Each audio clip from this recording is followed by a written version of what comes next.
Engines are on. The engine's now building up to 7.7 million pounds of power.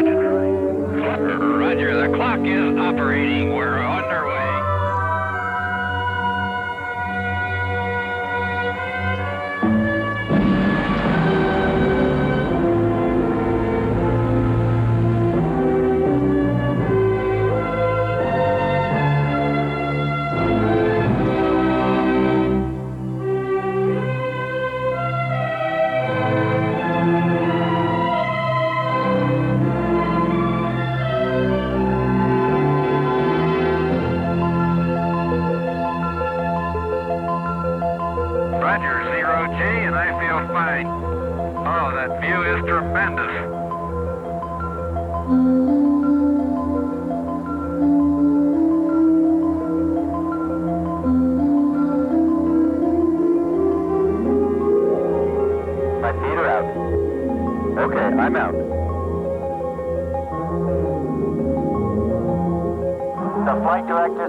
Of one particular galaxy, among 100 billion other galaxies, on a minor planet orbiting a minor star.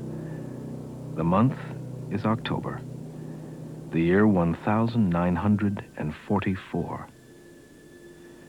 On this day in October, the Earth turns on its axis at its normal speed, somewhat in excess of 1,000 miles an hour, spinning inexorably from west to east, producing night and day.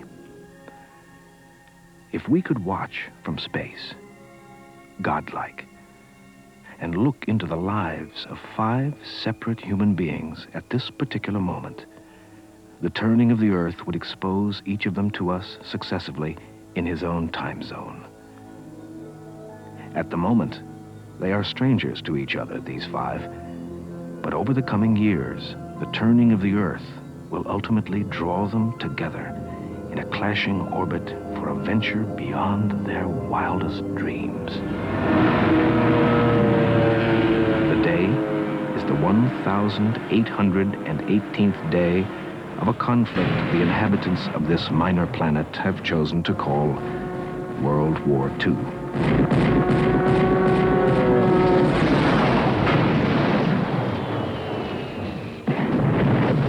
Norman Grant, in civilian life, a lawyer. Now in wartime, the CO of a fighting ship about to plunge to the bottom of the San Fernando Strait off the island of Leyte.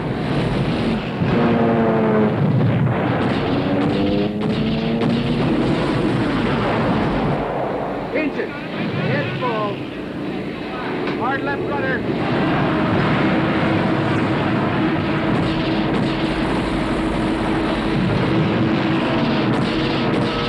Brace for shot. First of the Axis capitals is now in our hands.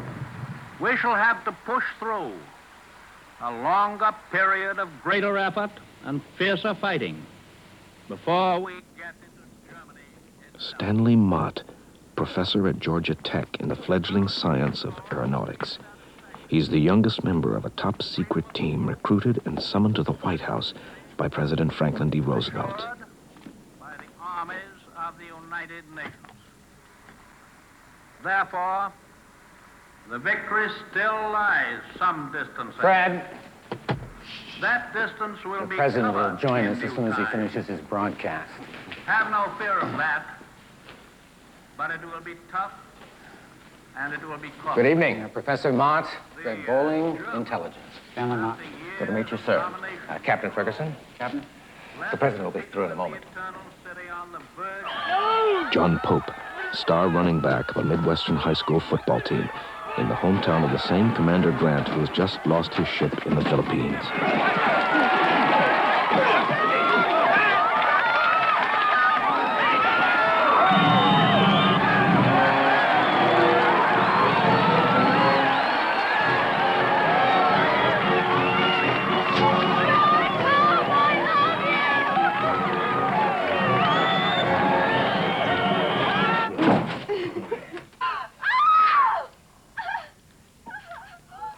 Can I see your search warrant, please?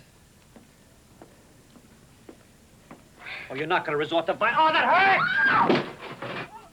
All right. Martin Scorcella, 24, Jewish mother, Italian Catholic father. Can I have my pants, please? Usually Scorcella stays several steps ahead of campus authorities, but not tonight. Do you deny selling these answers to undergraduates? Answer me, damn you! Profanity, sir. In such hallowed quarters. Don't make it any worse for yourself, Scorcella. I'm just intrigued, really. I mean, do you think you'd be quite so emotional about all this if you hadn't found out I was tumbling your daughter?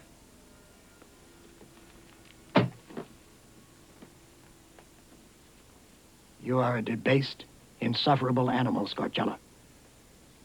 Unfortunately, my daughter became of legal age just prior to her sordid liaison with you. Did you sell the answers? I did a brisk business in answers, sir. Something in the neighborhood of, over the last 3 semesters, of $11,000. It's pretty close to what you make, isn't it? Don't push me too far, Scorcella. You have absolutely no remorse, do you? On the contrary. It was purely an eleemosynary act. I was moved by compassion to lend my superior intellect to those less fortunate of mine, but stouter of pocketbook. I want you to know that whatever legal action this university can bring against you, we will bring. You know, I doubt that, sir. I mean, just ask yourself. Get your hands off my desk. Ask yourself. Can you afford a national scandal? Now, look, Scorcella... Do you want the press to know how many of your graduates made it through only because they bought my answers to their exams? Do you want to bring shame on all these people, many of whom have already graduated, and alienate their proud parents, many of whom contribute grants to this university, thereby giving you your wonderful salary? I And you don't want to force me me to name names, sir, and you certainly don't want to force me to have to incriminate your very own daughter, one of my key assistants. Get him out of here. Out of this office. Off the campus. And if you ever see him around here again, beat him to within an inch of his life!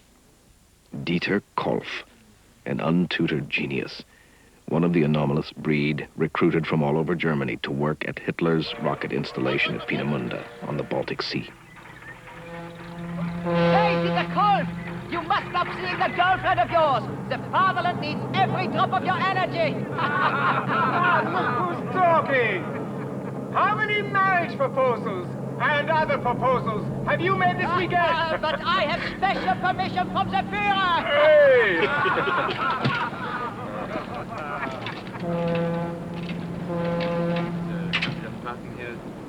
By the way, joking apart, have you heard? What? Von Braun and Klaus Riedel were arrested yesterday.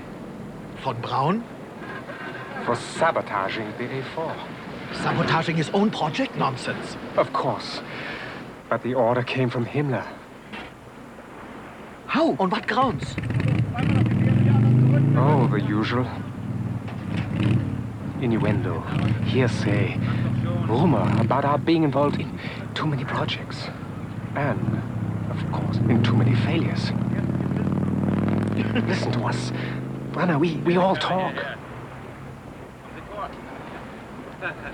I was told 2 SS spies overheard them in a nightclub. What can they possibly say that would incriminate them? Well, the same things that we always talk about rockets reaching the outer atmosphere. One day, perhaps even reaching other planets. We must be careful. What a man says after a few drinks cannot incriminate him. Oh, come, Brenner. You yourself have said the A4 is just a phase, a military necessity. Yes. Perhaps the real journey will be into outer space. Ah, only dreams. The A4 is a weapon. Nothing else. Oh, yes. We dream of other planets while we drop bombs on this front. Bless them and watch over them and over all of our gallant fighting men. You have just heard the President of the United Mr. Bowling, can I ask you a question? Does Mr. Roosevelt actually write all those things down, or does he kind of make them up as he goes along? Both. And he calls that a chat? Well, he'll be here shortly. You can ask him yourself. In fact, he's asked you here for several reasons. Among them, wegen Ihrer Geläufigkeit in der deutschen Sprache. That's right. We've researched the fact that you can both read and converse in the German language. English ist mein Schweighart. Yes, I have problems with English myself. I'm sure you want to know a little more about this mission, so Colonel McNulty, if you'll help me here. We have reason to believe that the Germans are rushing to develop a more devastating rocket than the V2, larger and more accurate. And considering the fact that our own rocket program is all but non-existent, amen to that. We have no other choice but to go after those men responsible for those rockets. Our best information has it that their rocket experts are on the island of Peenemünde, up here, in the Baltic Sea. Now, we've recruited other scientists like yourself. And the President wants you to know that as a team, you will all share one overriding objective: to locate and bring back every German scientist that you can. Each and every one you can find. Because unfortunately, if you don't, Stalin will. But the difficulty is, they must be completely stopped. We must destroy Peenemünde. Without annihilating all the scientists that are there? Precisely, Professor. That is the challenge. Sink the ship, but save the crew. Over here, get him up. Get him in our boat. Is he all right? All right, we got him. Where's the binocular? Get up here. Try not to hurt yourself. Are we the only ones left, Lieutenant? No, I saw some other rafts get off. Out of 329 men? They're out here somewhere. I hope to God you're right, sir. Let's loosen his grip.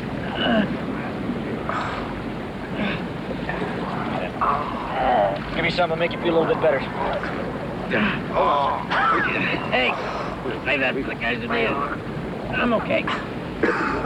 Lieutenant wants to be a hero, Penzos. Don't stand in his way. Oh! Yeah, that's just it. That wasn't hurt. I lied, sir. Be better in a minute.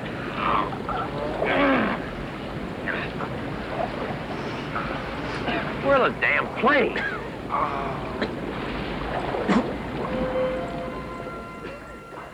Oh, no, here it is on this page. The star Altair. One of the first stars to have been given a specific name by the ancients. In all societies, it has been associated with birds, with flying. Can you see it? Well, it should be, right? It's got to be in this cluster right here. Well, Altair, ready or not, here I come. 25,000 light years away. 500,000 separate suns in one cluster. Do you want me to go on? Sure. No, I mean, haven't you had enough? Oh, it's beautiful, Pen. It's just beautiful. More beautiful than I am?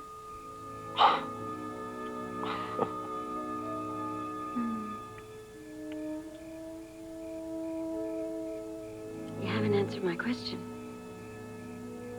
What question?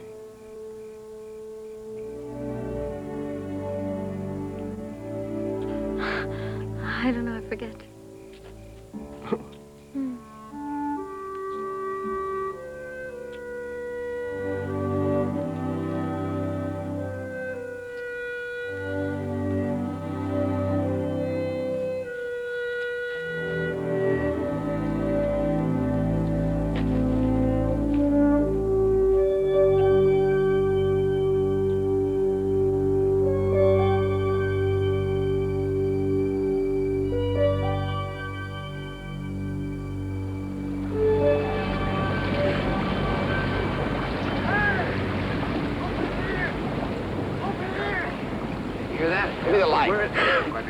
Here, Skipper. Hey, what? Okay. Yeah. It's the other raft. Could be. Well, there he is! There he is! I can see it. Wait a minute. Yeah, that's it. There he is! Hey, Over there, Skipper. Look. Over there. Well, over there. Right there. Right there he is. Yeah. Right over there. Hello in the water. There's a lot of sharks out here. Just trying to ease my way in. Quiet like. Hold your fire. Hold your fire. Come on in. We'll come to meet you. You may keep your eyes open for sharks.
What ship are you from, sailor? All right, give me the morning. Come on, talk to me. What ship are you from? Cook's officer! Just a big bat!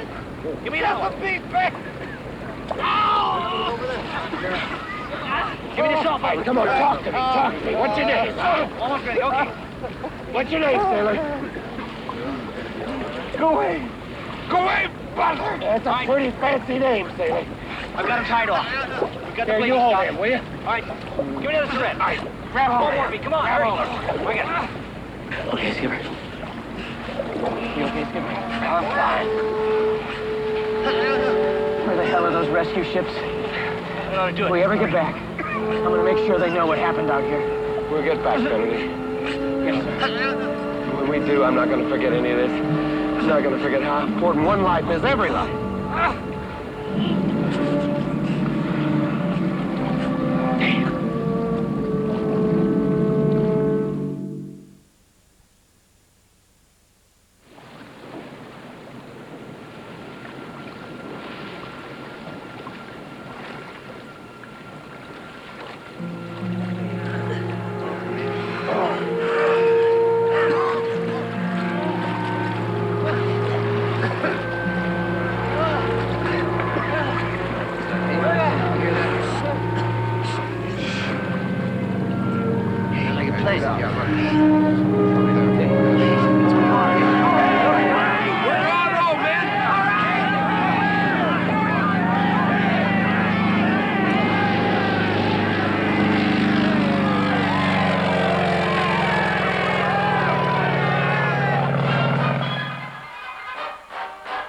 The war in the Pacific moved into high gear this week as General MacArthur's troops continued the advances in the face of stubborn Japanese resistance.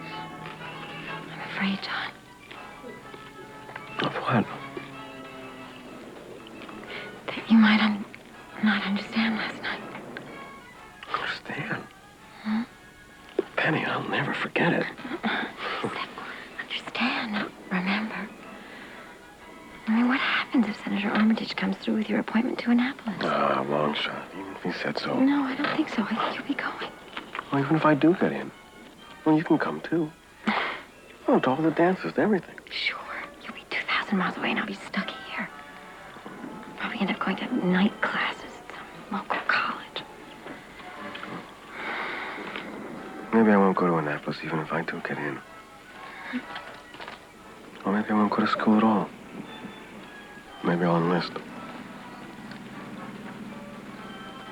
John, no matter what happens, I mean, no matter where you go, well, I just want you to know that you're a lot more important to me than wars or colleges or anything at all. And that's why last night happened. The finest thing I'll ever know in my whole life.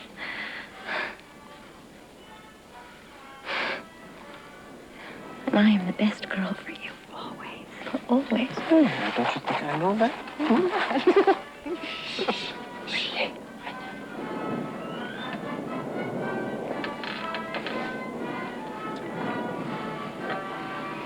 Meanwhile, on the European front, Hitler's secret weapon, the infamous V2 rocket, continues to wreak devastation and havoc on the people of London. Traveling faster than sound, the diabolical flying bomb strikes silently without warning, bringing terror and destruction to the unsuspecting victims. Well, I just counted 3 explosions. Do they usually launch the V2s that close together? You never know. They like to keep London guessing. Harv! Commander? Professor Stanley Mott? Wing Commander Harvey Blount, RAF. Hi, how are you? Commander Blount will escort you to your briefing place. That's it, Medman. Okay. Luck, gentlemen. Medman, huh? Yes, a little country house we use as a signal center. It's just far enough out of town to escape most of Jerry's rockets. Well, good for you. Unfortunately, our quartermaster depot wasn't so lucky. Took a direct hit this morning. Much damage? Oh, we can see for ourselves on the way. If you don't mind, I have to stop there to make a report. Fine with me. Well, one thing I can tell you, you'll find a good bit of dissension at Peenemünde. Over what? Well, it seems when the orders came down a few days ago to go easy on Peenemünde, there was a slight difference of opinion. Well, it had to be your people that were doing the objecting. Yes, you think so? Well, in fact, one of your chaps is just as adamant. Oh, my. Sounds like Iron Man Quigley. You sent it. Well, at the moment, Washington needs that genius German brain power for our mutual benefit. At the moment, Professor, London is the target, not Washington. Come on, man. Hey, move it through, quickly. Move it over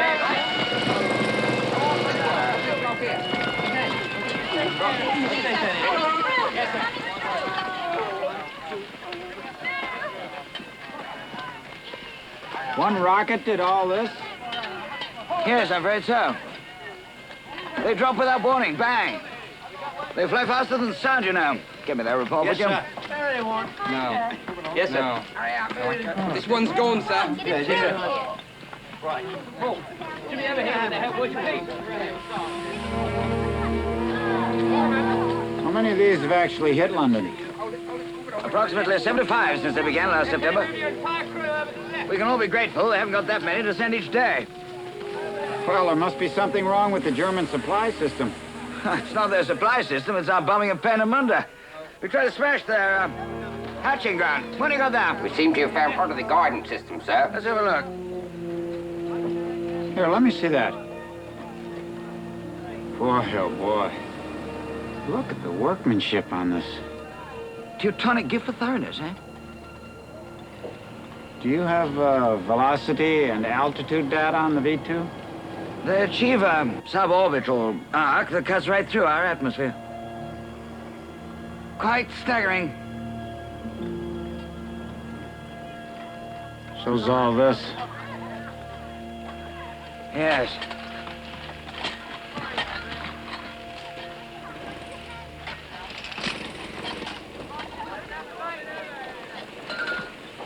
Who did you say it was that was going to be briefing me at Medmenham? Lieutenant Hall Tipping. Oh, what? Constance Hall Tipping, Professor Mott. How do you do? We've been expecting you. Thank you, ma'am. Lieutenant Hall Tipping is with the Central Intelligence Unit. She's our expert on Peenemünde. Really? Photo interpretation. Okay, section 6. You marked that 83 by 47Q. Probably removed before photography. You got that before photography. Tell them to be quick about it. All right, next section C. Right, thank you very much indeed. Welcome to Medmenham, Professor. This is the Great Hall, where the Duke used to entertain his mistresses, believe it or Mistresses? not. Yes. He used to have parties and concerts and masked balls here. But now it's the photo interpretation room, as you can see. Gentlemen, allow me to introduce you. Professor Stanley Mott, Air Vice Marshal Williams. How are you? How do you do, Professor? Oh, General Quigley. Let me introduce you. Professor Mott. Professor, welcome to the war. As you know, the professor is one of the scientists assigned to us by Washington for Operation Paperclip. Well, that And to assist with what seems to be our mutual problem, the V2s. So, how are things in Roosevelt's Ivy League Brigade? Well, we're really not quite sure. We know the Germans have built a multi-staged rocket more powerful than the V2, one capable of hitting New York or Washington. Oh, I thought we disposed of this monster rocket theory months ago. Well, we don't really have any concrete evidence. But if there's the remotest possibility that... Professor, as you know, we are prepared to bomb the living hell out of Peenemünde. That should settle things once and for all. General, look, could I talk to you just for a second? Would you excuse us for just one second? Certainly. Nice to meet you. You too. We're both on the same side here. Now, I've been given an assignment to go in there and bring out their best engineers and their best scientists as fast as I can. Look, I have got priorities, right? And highest one is to knock out that German rocket threat. Look, we hit their bases, they build new ones. If we don't smash their brains in, we don't put them out of business. I understand that. I sympathize with that, totally. All right, well, then you leave the fighting to the military. Yes, sir, I'll do that. Just tell me, how does that square me with my assignment? You don't. I do. And if it makes you feel any better, I'll go to Schaefer and get a recheck on it. They tell me to lay off, I'll be glad to use restraint and leave those living quarters alone. Now, does that suit you? Sir, that's all I can ask for. Thank you very much. Well, I gotta get back to work. I'll see you around. Thank you. Well, don't say I didn't warn you. Oh, he wasn't so bad. Very good luck, Professor. Thank you.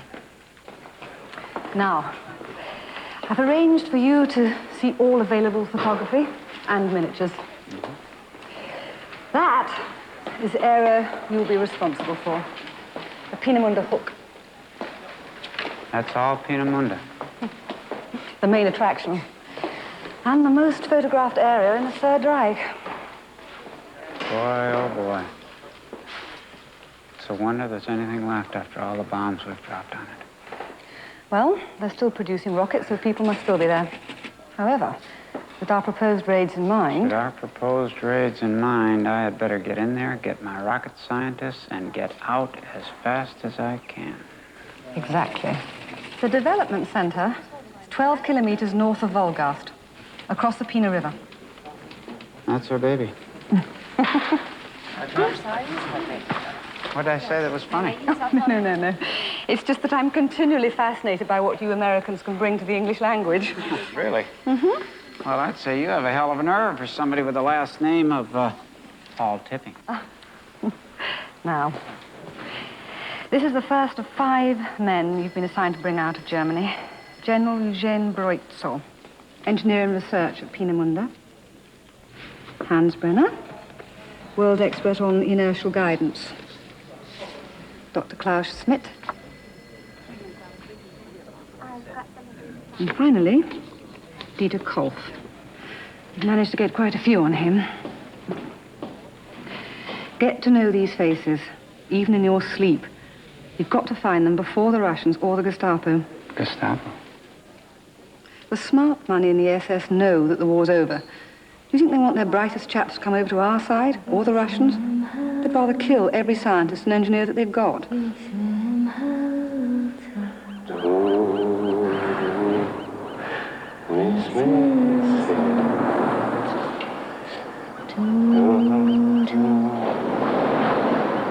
Do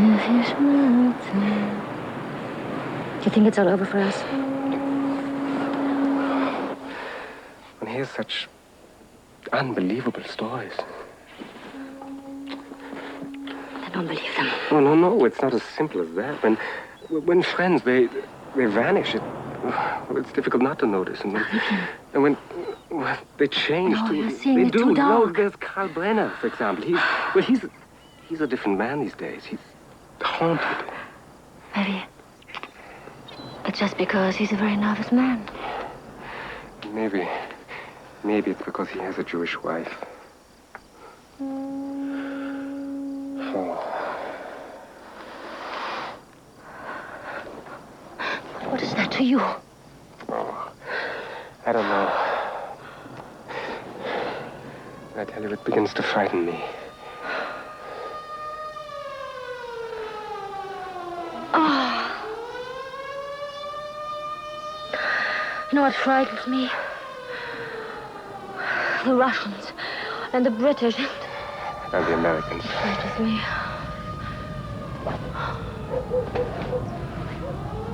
Where are you going?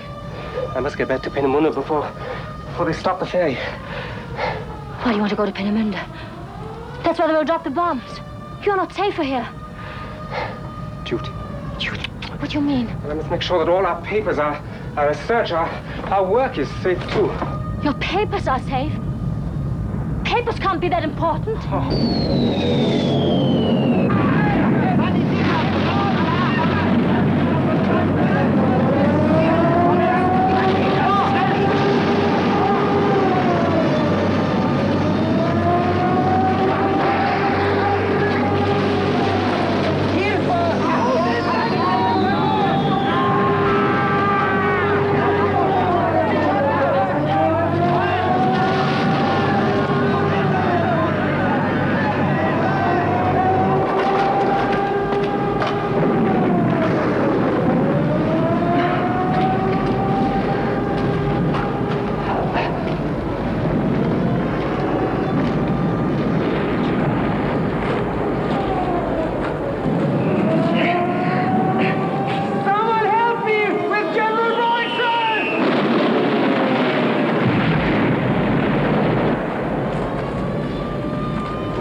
February 4th, 1945.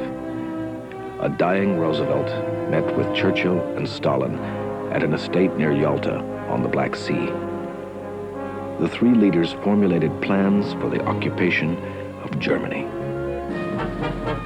And as the most devastating conflict in history moved toward its climax, a tiny group of participants in that conflict were allowed a brief pause, a respite, in effect, in lives which would forever remain in flux.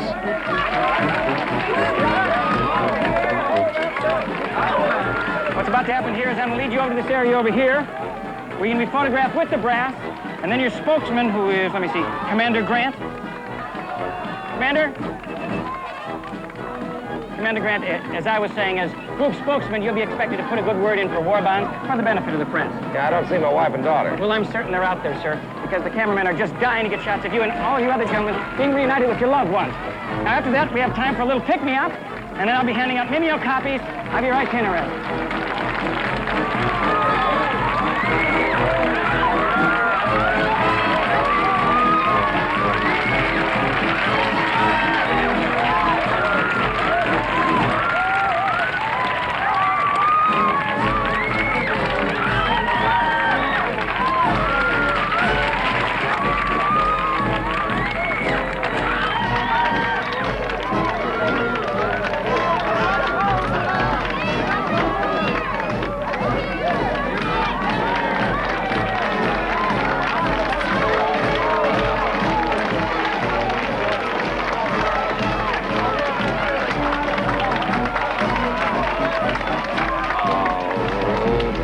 Better than ever. Don't, Norman, you make me self-conscious. Oh, and there's Marcia, my little charmer. Just like her father. Mommy, Mommy! Commander Grant, sir, may I introduce Mrs. Albertson? How do you do? Mr. and Mrs. Harvey. Glad to meet you, sir. Harvey. And Mrs. Bright. Mrs. Bright, of course, and their guest, Commander Grant. Mrs. Grant and their daughter, Marcia. Marcia. Yeah. Would you excuse us a moment, please? Commander, were you the one who was the only survivor of the torpedo squadron? No, ma'am. That was somebody else. Another battle. That was Midway. I was at late takeoff. How do you ever keep that all separated Well, in we your just mind? look at the charts and we hope for the best, ma'am. Would you excuse me just a moment, please? Commander, we're going to be shoving off in about 10 minutes, so if you don't mind. I'll be right here, Lieutenant. Commander, I've been trying to explain to these ladies what chasing salvos means. And as you're a recent authority on the subject, I would be delighted if you would explain to them what it is. Yes, sir. Well, I guess the best way to explain it would be to start from the point of view of the enemy gunners.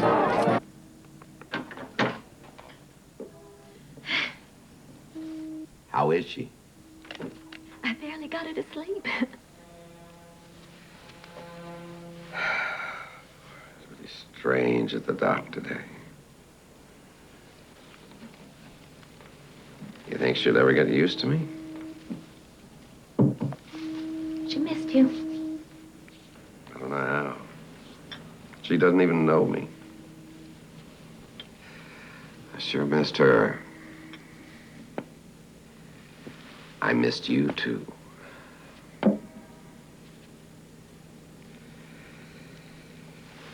Don't you think that could wait? I suppose so.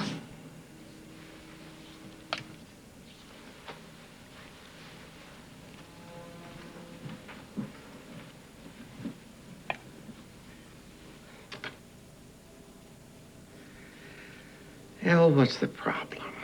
I mean, it's been 2 years. I know. That's the problem. I'm here now. The problem is gone. Just for now. Elidor, it's all gonna be over soon. I'll be home for good. But right now, we do not have a lot of time. That's the point, Norman. That's exactly the point. You are on Navy time. I'm not. Don't blame the Navy, honey. Come here. Come on. I love you.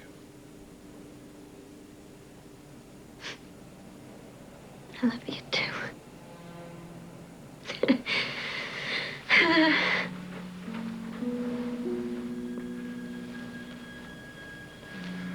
It's so unfair. What the hell is unfair? That they're going to take you away from me again. Well, they're not going to do it tonight.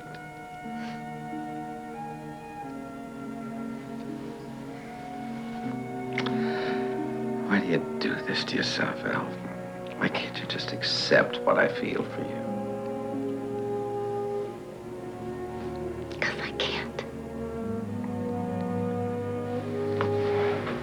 doesn't mean I don't want to. Because I do.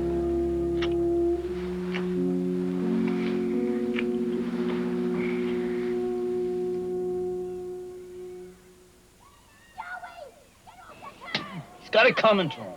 Hey, look, it was my sister he was doing it with, okay? So I say how we're gonna do this.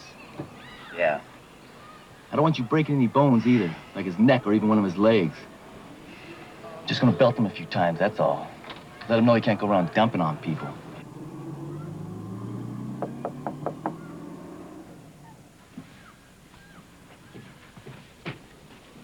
Who is it? Brought you something, Marty. Your favorite oatmeal cookies with lots of extra raisins. Thank you, Mrs. Griffin. Your cookies will make even a long bus ride enjoyable. Shh. Is something wrong? Shh. Just a second. Has this got something to do with that? Yeah. That's disgusting. You know, I should send the university a bill. They have no right to break the store down. Where will you be going, Marty? Florida. Florida? Land of sunshine and burgeoning academia. Oh, burgeoning academia. I'm bored with the constricted little minds of undergraduates. From now on, I only accept graduate students as clients. Clients, Marty. See, I've decided to service graduate students only. And since I have such a wide acquaintanceship with scholarly knowledge, I might even specialize in providing papers for those seeking a master's degree. But see, on the other hand, I have this secret fascination for astronomy and cosmic physics. So who knows? But isn't that a bit dishonest, Marty, selling your work for other people's benefit? It's creative, Mrs. Griffin. Creative and charitable. I mean, it's certainly not dishonest. I mean, I can help the weak and crippled of mind.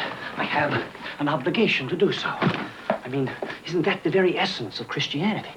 You have a way with words, Marty. I shall miss you, Mrs. Griffin. And I shall never forget your many, many kindnesses to me. And we shall miss you too, Marty. And all the fun will be gone. I have one more fun-filled favor to ask of you. And this one may prevent me from going to a hospital. You're not feeling well, Marty? What I'm going to suggest is more in the way of preventative medicine. Good morning. Hey! Lady, what are you doing? Cookies, anyone? Hit the wipers, man! What? Hit the windshield wipers! There he is! Let go of the door, lady, you little fat! Goodbye, Marty!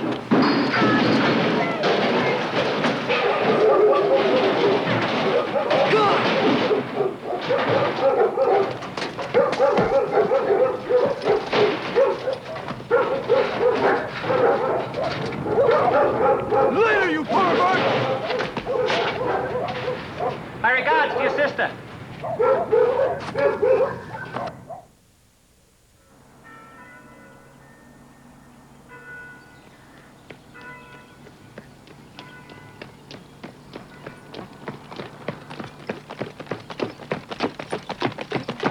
Press him up. Good morning. Morning. I'm, afraid I've got some really bad news for you. The bombers didn't get the job done? Oh, they got the job done, all right, with a vengeance.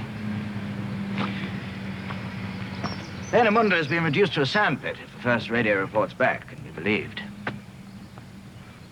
Are you trying to tell me what I'm afraid the heaviest loads were dropped directly onto the living quarters.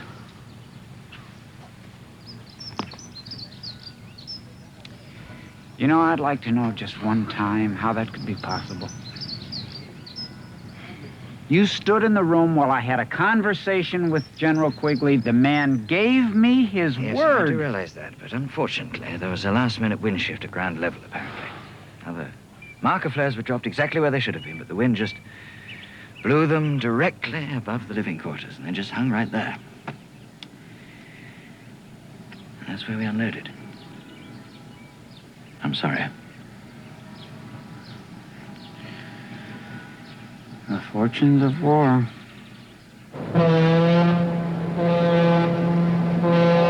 There he is. I hear he is a bit of a monster. Of course, as you would expect. He's SS. Who thought we'd actually miss the old general? My dear Brenner, I think you'll find that compared to his successor, General Breutzel was a saint. Heil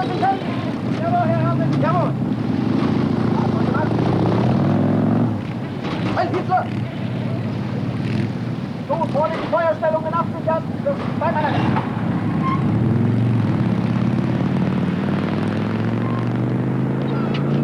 Heil Hitler! Welcome, Herr Colonel. I'll wager you. He cancels all passes. The men on this list, have them arrested immediately. Jawohl, Colonel. Secure the whole area and have all passes cancelled. Jawohl, Herr Colonel. Go.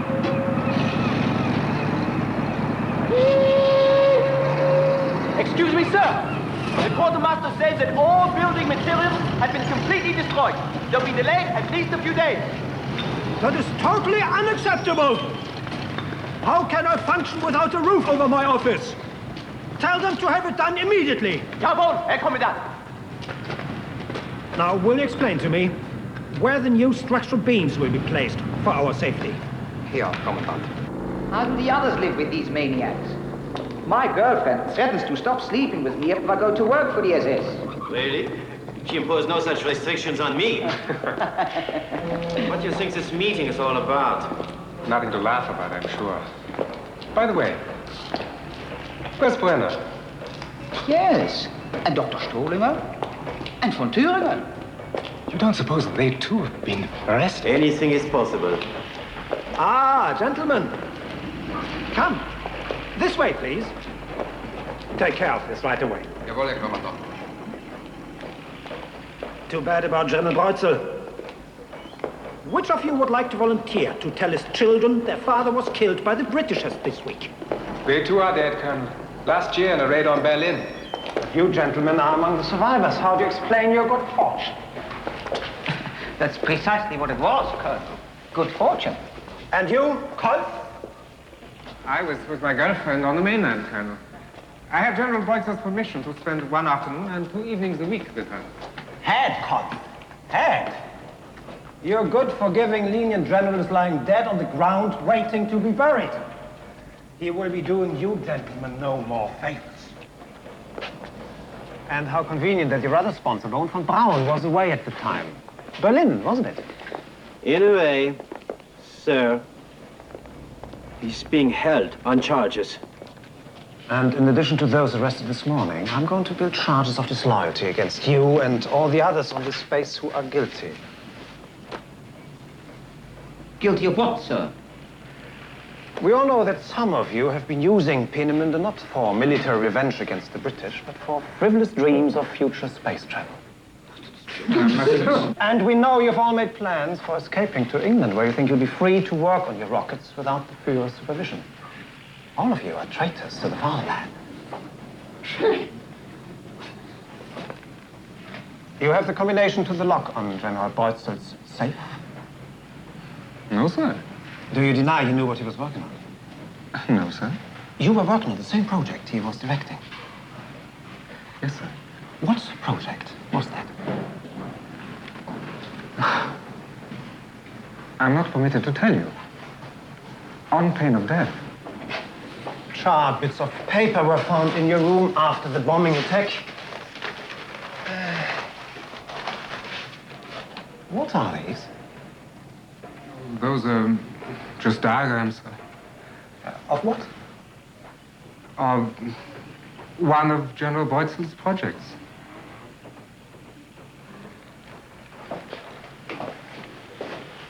And how did they get out of his safe and into your room? Because they are mine. They're very early and basic sketches that I discussed with the General. Is that going to be your contention when I charge you with treason? Sir, I insist that these documents be returned to my custody at once. Now, only Baron von Braun and myself are to be in possession of any documents relating to one of the fatherland's most secret projects. If the Führer were to find out... Don't threaten me, Kolf. These are serious questions, and they demand serious answers. Do you insist you have no knowledge of other diagrams in the General's possession? Only that they were all locked up in his vault. Suppose I told you his vault was opened and completely gutted by fire. All its contents burnt. Convenient? Huh? Convenient, sir. Sir, we suffered a most heavy bombing. Bombing? And in that heavy bombing, no evidence of any further damage to the vaults. And yet, they were opened.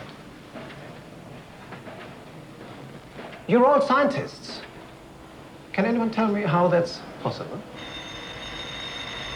Ja, bitte.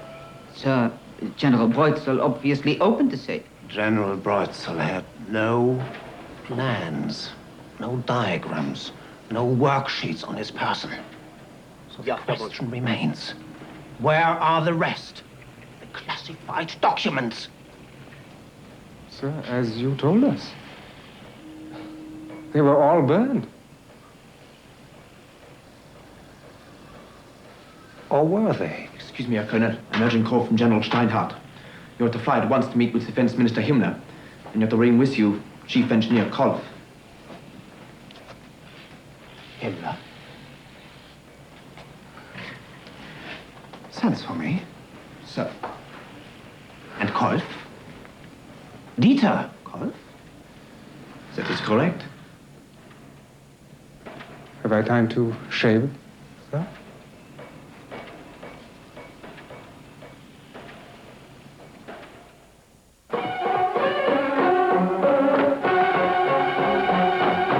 Everyone stops to admire the scene. Rosie at work on the B-19. She's never twittery, nervous or jittery. Rosie, the riveter, keeps a sharp lookout for sabotage.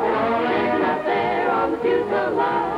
She keeps the gang around, they love to hang around. Rosie, the riveter, Rosie finds a lot of war fun. That girl really The military draft, rationing, all-out production.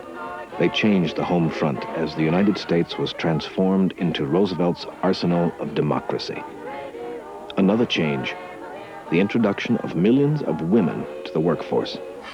Its impact experienced by wives, widows, and even schoolgirls, such as Penny Hardesty.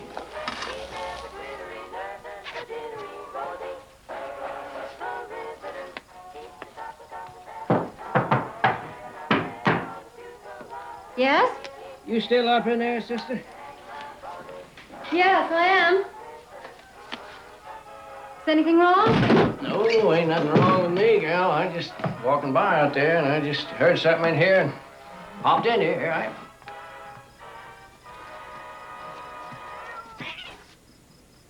You know something? There just don't seem to be enough hours in the day for some people. You've been studying all afternoon, ain't you?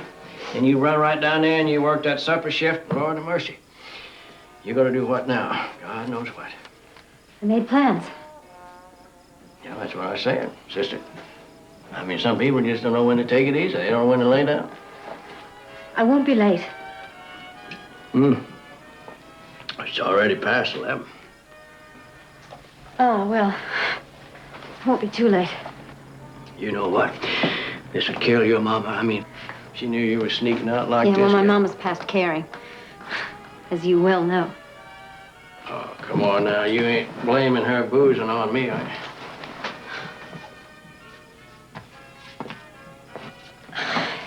Would you please let me pass? Well, that depends on what you're up to. I mean, your daddy's got a right to know. No, you are not my daddy. No, but I'm sure trying to be.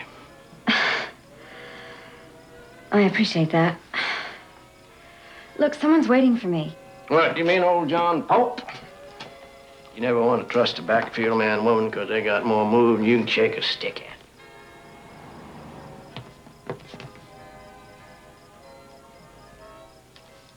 Please.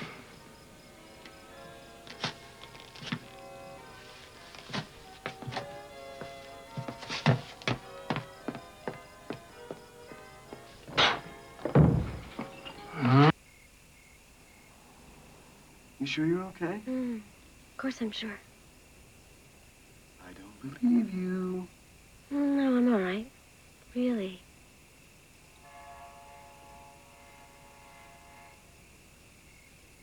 Oh, wait a minute. But this is serious. No, I swear. Penny, tell me what's bothering you. I don't know what's the matter. Okay? Let me guess. It's this, isn't it? What? What we're doing? What we do every time we're together? Oh, no, John. No, it's not that. I'm as responsible for that as you, probably more so. Well, what is it then? Wait a minute, does your family know? Are they giving you a hard No, it time? has nothing to do with them. They don't matter. Well, something's wrong.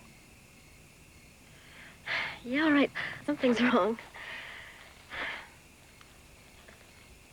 It's just not that easy to talk about, that's all. To me?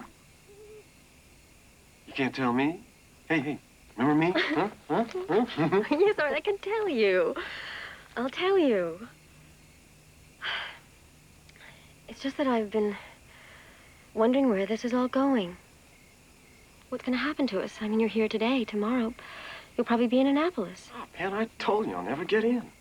John, I want you to. I mean, I want good things for us. I'm just afraid they won't happen in time, that's all. Time for what? Wait a minute, I'm not changing, Pen. What we have together, it's for good. No, but things change. I just want so much more for us than most people have. I mean, what is living here in clay for the rest of our lives? Is that the answer? I don't know, I never thought about where it would be. Was clay all that bad? Yes, it is. When you deserve better. John, don't you know how good you are? How much more you deserve?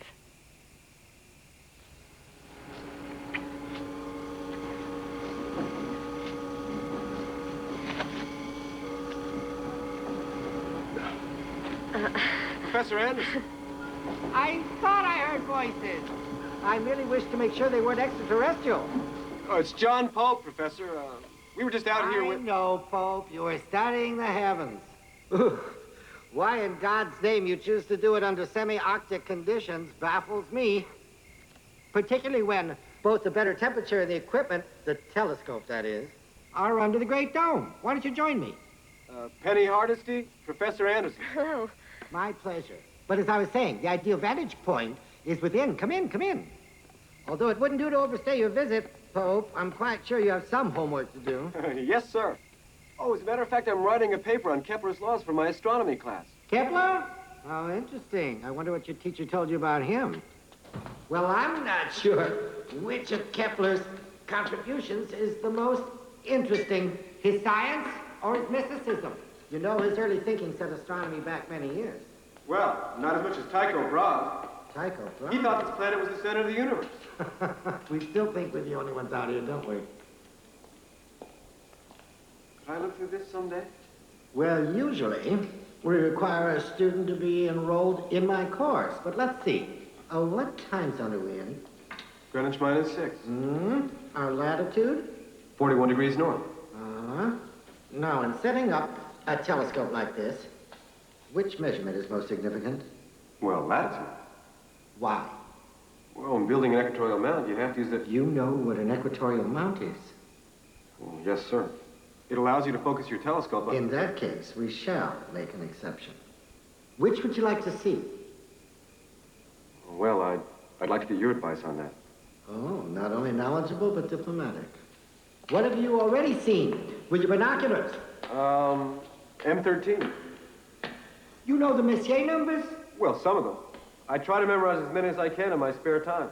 Oh, boy, if you have a yen for this stuff, Pope, I'd like to see you enroll in my class this fall. Well, that would be a great honor, sir. When men like me grow old, we search for talent like yours. Do it. Now, you shall see your first great treasure in the heavens. The double cluster, which is why I'm here tonight. Up you go.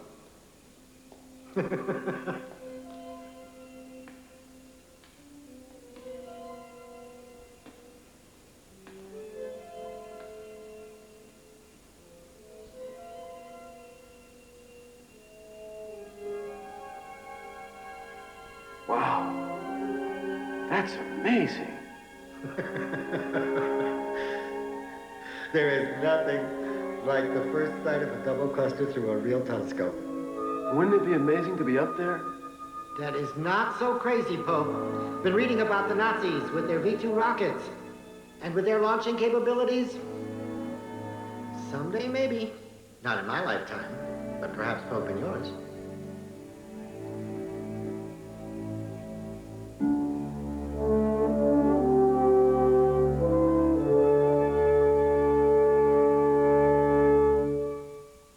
All right, let's try again. What is your wife's name? Meine Frau ist Gretchen. Gretchen Fehrenberger. Aus Stuttgart. And where do you live? Und wo wohnen Sie jetzt? In Berlin, in Lindenstraße, 85, erste Etage. Good. Medical school, Medizinstudium? In der Schweiz, Lausanne. And specialization, Fachgebiet? In der Medizin. Intermedizin. Intermedizin. Medicine. That's much, much better. However, I do recommend you keep speech to the minimum. And when you have to talk, concentrate on pronunciation, particularly vowels, the diphthong, Professor. A-U... Professor. You're on. You're kidding. No. Despite all our bombing, we still got about 100 survivors in that Peenemünde group, so before we lose them to attrition or to Moscow... I gotta get in there and get them out as quick as I we can. just got the green light from your contacts in Germany. You leave in the submarine 0400 hours. Wonderful. Thank you, sir, very much. Good luck. Thank you. Paul Tipping, you are the best. Auf Wiedersehen. And viel Luft. Auf Wiedersehen. Dankeschön.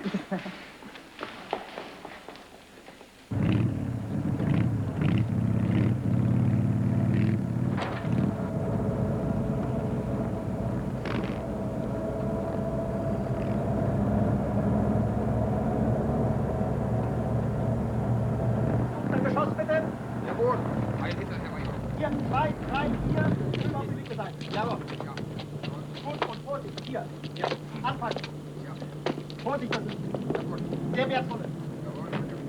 Gut. So, Achtung. Anheben. Sehr vorsichtig. Jawohl. Be careful, idiot. Don't you know how valuable it is?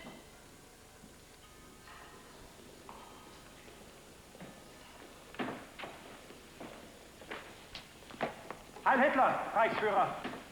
Tell me, Colt, what is the future of our A4? Speak.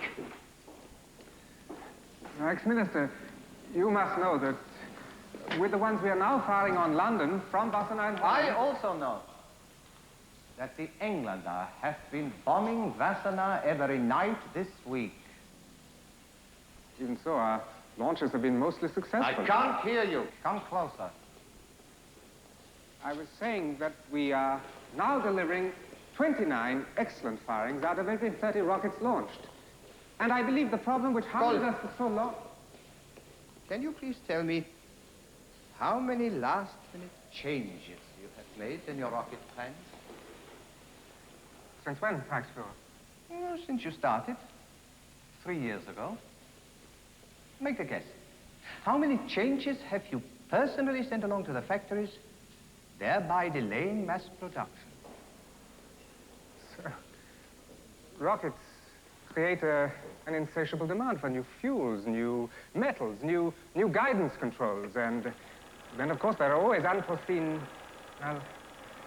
malperformances. Yeah, but how many malperformances? Take a guess, Colt. 65,121. Do you deny it, Colt? I have those exact numbers written here, Reichsführer.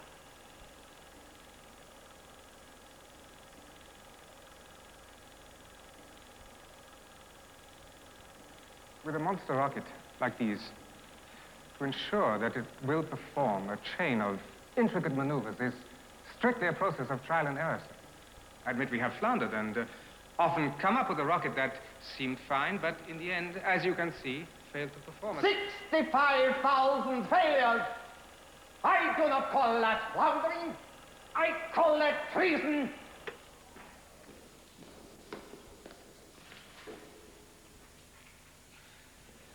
With respect, Reichsführer, to date, Russia has built just 30,000 rockets. Only half our number. And as for the Americans, they have made no errors, but only because they have no rocket program. The SS is now in control. Do you understand? The Führer has put your rockets in my hands. Failure will no longer be tolerated. We have detained the idle saboteurs of Peenemünde. The Reich has no further need for those dreamers who call themselves scientists. Do you understand? Yes, sir.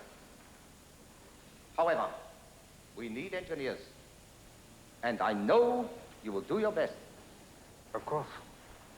Then we will be your allies now, Kolb. Is that not correct, Funkhauser? Jawohl, Reichsführer. By the way, who is your tailor? Tailor? I have no tailor, Reichsführer. This uniform is government issued. How can it be?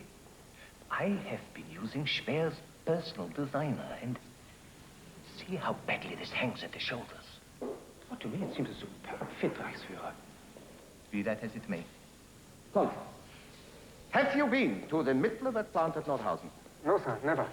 I want you to go. Now that Breutel is lost and von Braun can no longer be trusted, you know more about production than any of the others.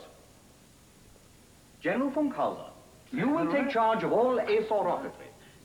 At Peenemünde, at Nordhausen, at Wassenaar. We have had our bellies full of scientists. Now is the time for warriors. Go to Nordhausen, both of you. Yes, sir.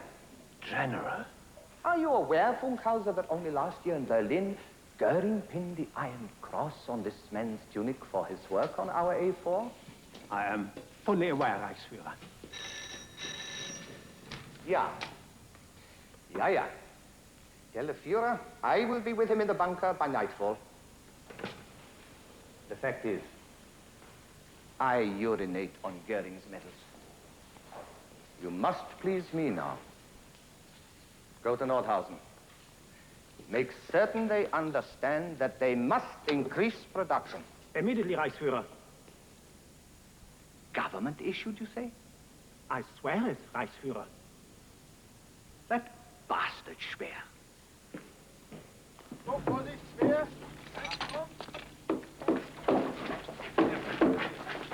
You heard him, Kolb. I didn't imagine it, did I? It said General. General Funkhauser. Congratulations. What a giant of a man. Small wonder the Führer has put him in charge.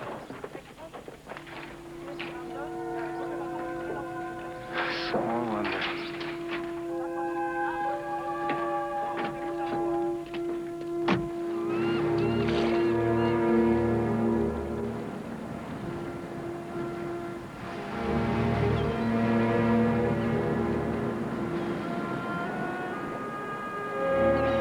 Good luck, sir.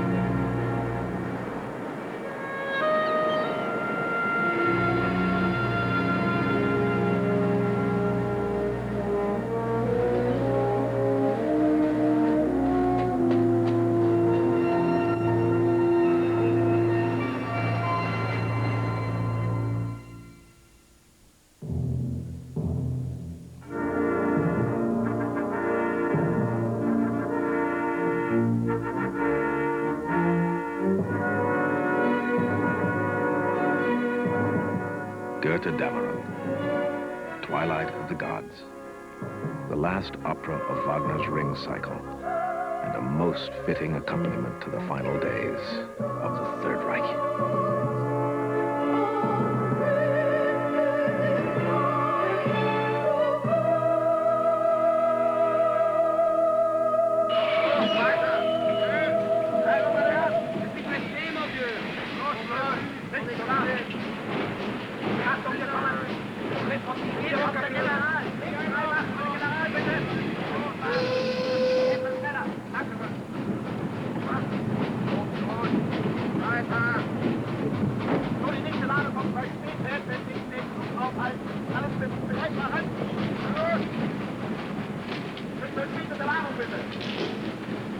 Heil Hitler. Welcome to Norhausen, Herr General. Yeah. You know Herr Kolf, chief engineer at Peenemünde? No, I've not had the pleasure. Pleasure to meet you. Of course, I'm aware of your reputation. You will get to know him very well. Have all the production statistics been brought up to date? Yeah, absolutely, my General.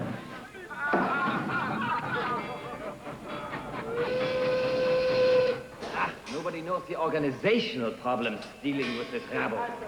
I'm sure it takes a special kind of man. Consider it a question of language. These slaves come not only from Russia, Poland, Holland, France, but also from places no one has ever heard of.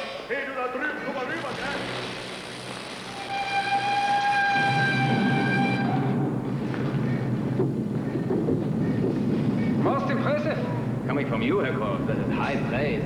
Ah, yes, if Daddy were working for the Third Reich, this would have been his inferno. Very amusing, Herr Kolf. But can production be maintained? That's more to the point. To be sure, General, I'm happy to say that we have an unlimited workforce. Practically all the prisoners from Dora and the other camps are sent here. I'm no concern for such details. We need 10,000 rockets, 900 a month. That is my only interest in these criminals. Yes, but these men have to produce the work. And it seems to me that we should consider the working conditions here, if there's to be any improvement in the performance level. Kolf, as you see, is a frustrated labor leader. No, not at all. But how... Yes? How? How long can these men last? Oh, we lose a few, but there's always plenty more to take their places. Discipline is the operative word. Our soldiers are there, their marksmanship. That is our means of discipline. Excellent machining. Thank you, Herr Kohl. However, gentlemen, if you care to come to my office, I have prepared a superb lunch. A delightful idea. Would you excuse me if I see some more before I join you? Yes, but don't take too long. Do not talk to me for your own sake. At the risk of Brenner, sounding immodest, when did they pick you up? Just after we left Funkhausen's office. You must be careful. Then we must put him to the test. Herr Kohl, is there anything I can help you with? No. Technical matter. I'll join you shortly. Excellent work. Although, I recommend a modification to the curvature there. Where's your wife? God alone knows. Maybe in one of the camps if she is still alive. Dear God. Leave me, please. I'm one of the fortunate ones. I am still alive. Come along, Kolf. The pate awaits you. Yes, coming. Keep up the good work. God bless.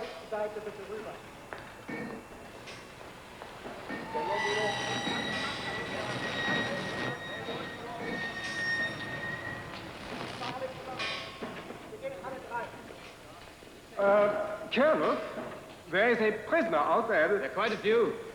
Yes, sir. From Peenemünde.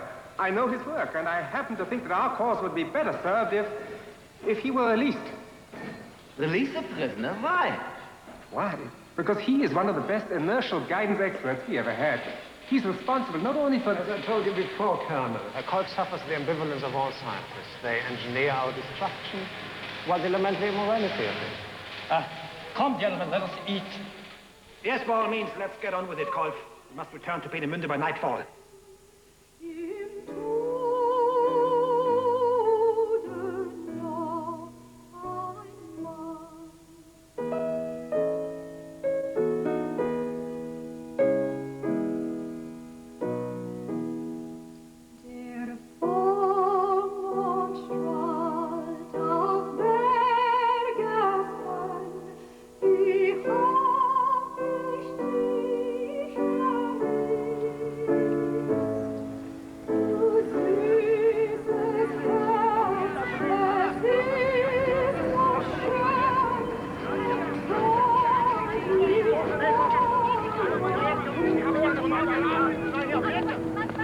Hallo, mein Herr.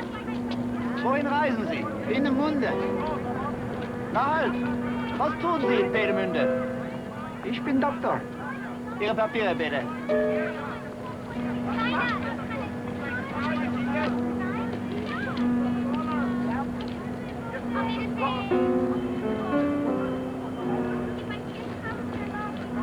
Ich bin Doktor. Ich bin Arzt. Verstehen Sie? Jawohl, ich verstehe. Gehen Sie beiseite.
Boy, we really bombed the hell out of Peenemünde, didn't we?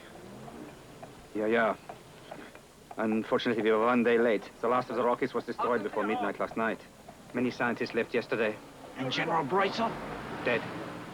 And Dieter Koch? Klaus Schmidt? We are not sure. The orders read Berlin.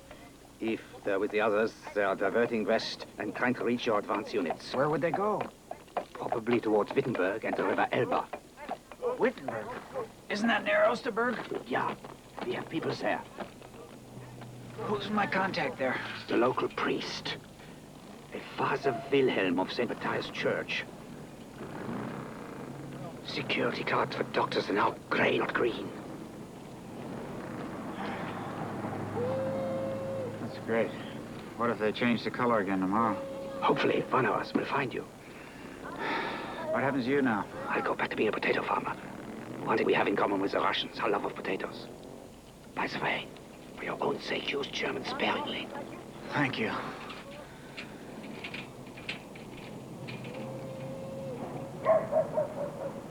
My God, you could have been shot. And now? Now I'm going to put my life, our lives, into your hands. If you can keep this safe until it's time to leave here, then this will be our passport to freedom. Freedom? Where? America. America?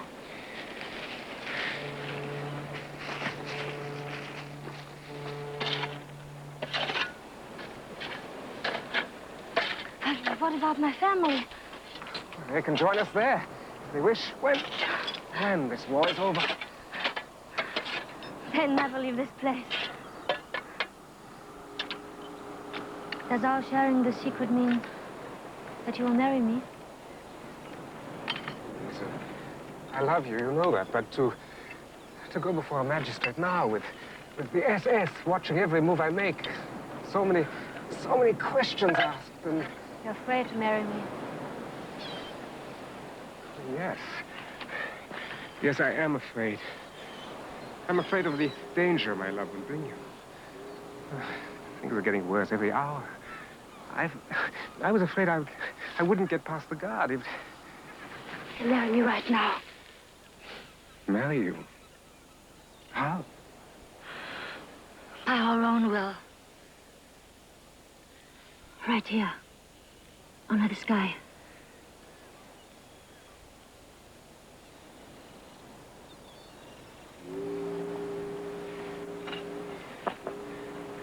Give me your hand.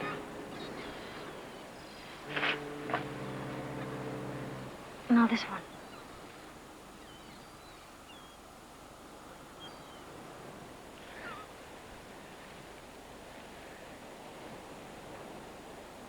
I take you as my wife.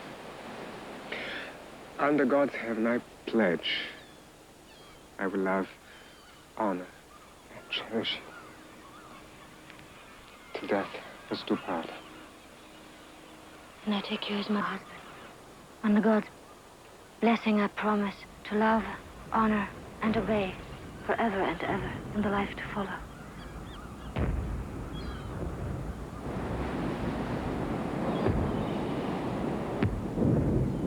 The Russians.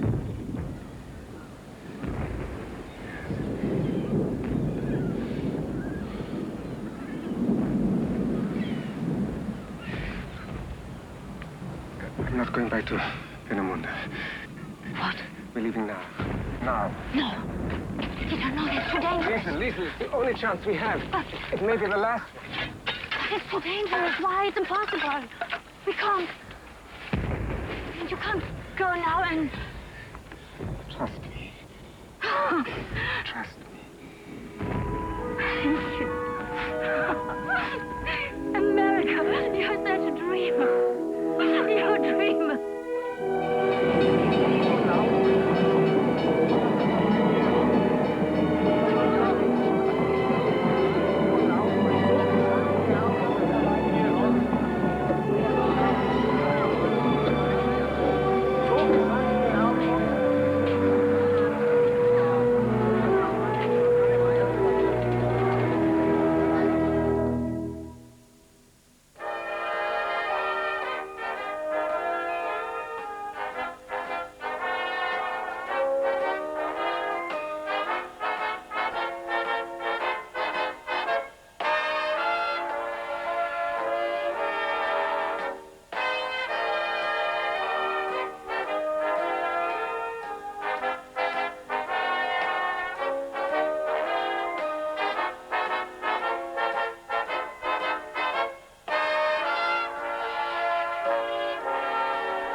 Leyte Gulf, Truk, Midway, Iwo Jima.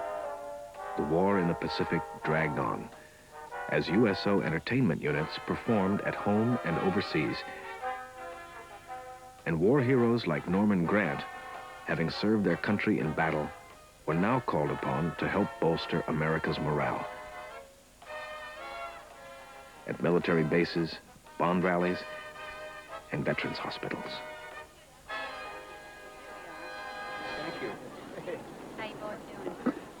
Hey, what is it Groucho once said? California's a great place if you're a cantaloupe? Something like that. But I'll bet half the servicemen who come through the state will settle out here. What is all that? You didn't expect the ceremony would go unnoticed, did you? I thought the only reason I was pinning a medal on Butler is the fact that we were both in San Diego at the same time. Well, that's the Navy for you, Commander. This way we get a chance to do a little repair work on the old image.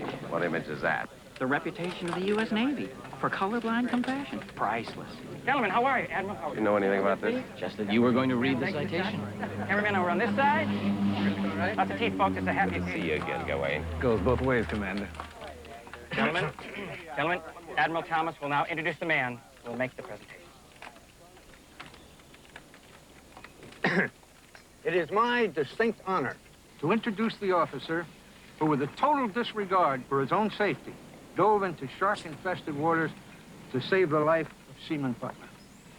Gentlemen, former Lieutenant Commander, now Commander, Norman Grant. Thank you, Admiral. Well, with all due respect to Admiral Thomas and the solemnity of the occasion, I suspect Gawain Butler would rather be in his room listening to the All-Star game on the radio than hearing me read some formal citation. So I'll forego reading a citation, if that's all right with you. And I'll present you with this medal and tell you that you deserve it. I know because I witnessed the ordeal. I'm proud to call you friend. Thank you. Are you the same Norman Grant that was all-conference halfback? What did Yeoman Finnerty mean when he said you were chasing Selden? Commander, how long did you play for? Gentlemen, I never know what Yeoman Finnerty means. And yes, I once played some ball, but with the Admiral's permission, I would appreciate it if you'd give me a few minutes alone with the man I came here to visit today. Sure thing, Commander. Thank you. Thank you. Thank you. Thank you, Admiral. Gentlemen of the press, can I see Thank you you, over here, sir. please? Oh, they mean well. That never was a problem. Thanks for the fresh approach. And thanks for pulling me out of the soup. Oh, anytime. Hey, Tim, good seeing you. But most of all, thanks for understanding that I really would rather be listening to that game. It was good to see you. We'll be back to Good luck, visit you Commander. soon. Take care, Tim. Good seeing you. You take care. I guess that was the shortest ceremony on record. I hope I didn't louse up the occasion. You sounded like a politician, sir. I hate politics. Who knows? You might be good at it. I married a politician's daughter. That's close enough for me. I'm just a small-town lawyer. Well, who was it, sir, who said he wanted people to know how important one life is? Every life. Same guy that's telling you you're a pain in the ass, Senator. Thank you, sir. I heard that.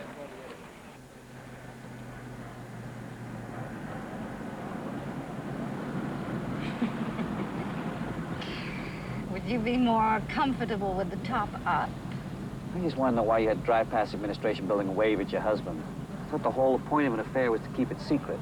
Is the way to do that to do the very thing anyone who's having an affair wouldn't do? Drive around campus with her lover. Who am I supposed to be then? I mean, who does he think I am? I told him you were giving me private lessons in Latin. That's great. Well, you told me you were a Latin scholar. Latin lover, not Latin lover. Besides, my French is better. Don't you think? I do. Actually, Marty, you're in a lot more danger from me than you are from my husband. Check and checkmate. You're one very demanding lady. You better believe it. You know, Marty, if ever I find out that my suspicions about you are correct, Suspicions? What suspicions? Okay. My husband is on the committee which gives final approval to doctoral candidates in the physical sciences, right? Yeah? Yeah. It has not exactly escaped my notice that in the past few weeks your pillow talk has zeroed in on 3 particular candidates that you want my husband to approve. I don't like that in you, Marty. These 3 guys just need a little help, that's all. Just a little shove. If you don't approve of my outside friendships, why don't you just let me off right here?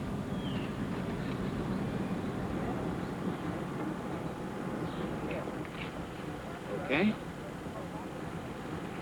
You know, you're one terrific lover, but I think the price is too high. No, I don't enjoy being paraded around campus, you know. You're a real son of a bitch, aren't you? No, I'm not.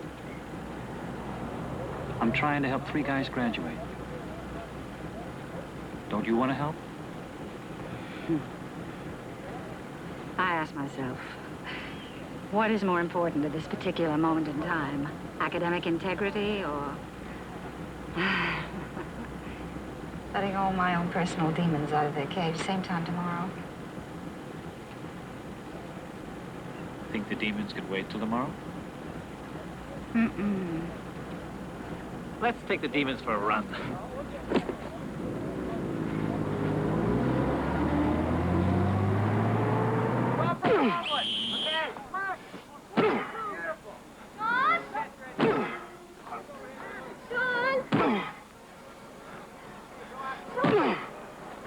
I've been looking for you everywhere. What happened?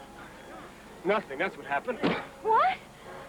Armitage said he'd have some word for you by today. Yeah, I barely even got to see him. He patted me on the head on his way to the airport, said out of here pretty soon. Coot. Yeah, the man's a U.S. Senator, Penn. You know how many people line up to see him the 2 days he's in town every month? I know, but he promised. He promised. Coot. Hey, wait a minute.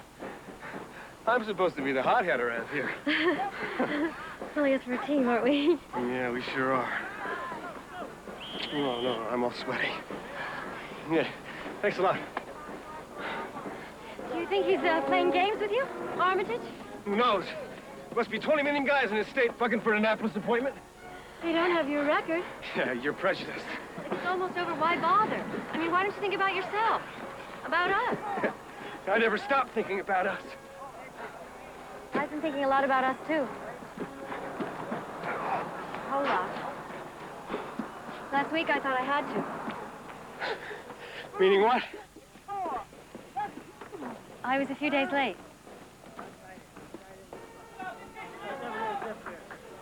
No, I said was. Everything's fine. Are you sure you're all right? Yes, I'm fine.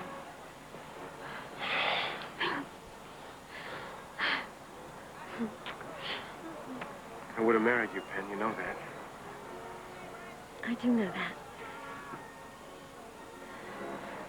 It's not the way I want it to happen. As a matter of fact, I might still marry you. Well, what do you think of that? Oh, it takes two, remember. Are you turning me down? Well, just for the moment, yes. And, how long's a moment? Until we're ready. Ready?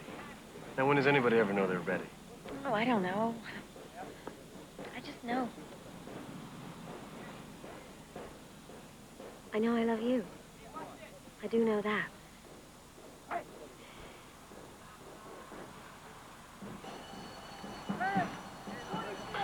That's why you just turned me down.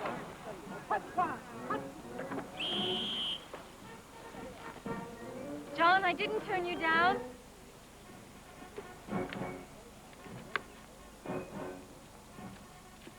I didn't turn you down.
I must go and find out. Let me do it. No, Lisa, no. Yes, but they're not looking for me. They're looking for you. Oh, all right, but take care. Yes, I will. Lisa. What? Try and find out where the Americans are. Oh, and Lisa. What? Try and find something to eat, huh? Yeah. I'll wait for you at the bridge.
Peter! Peter! Shh, shh. Come on.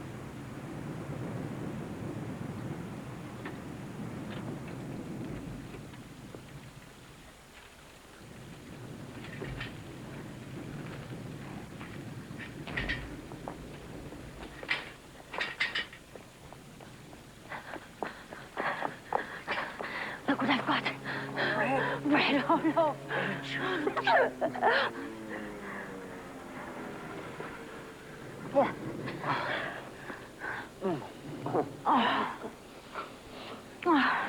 Tell me, what did you find out in town? Nothing much about the Americans. We talk about the Russians. And, Funkhauser? They say he was almost executed. For what? Letting so many scientists escape. Good. Good. No, not for us. Somehow he knows that you're in this area. They're looking for you everywhere. The fact that Von Braun got through, that's the important thing. Not for me.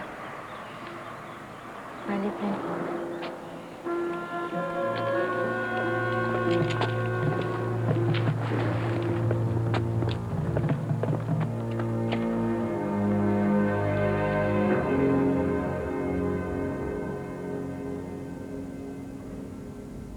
I must tell you, Professor Mott, the town of Wittenberg is being secured by the SS as we speak. Therefore, it is most dangerous here. Yes, I know that. Father, have you heard anything of the German Peenemünde scientists? Over 90 of them are said to be defecting to the West. As you know, von Braun has already escaped. Yes, I know that. But what have you heard of Dieter Kauf? Or Klaus Schmidt? No precise information. But if they haven't already gotten through to your people, they should be within a few kilometers. Oh, that's good news. Thank you, Father, very much. You don't happen to have a cigarette, do you? I wish I did, Father. But I don't smoke. I'm sorry. God be with you.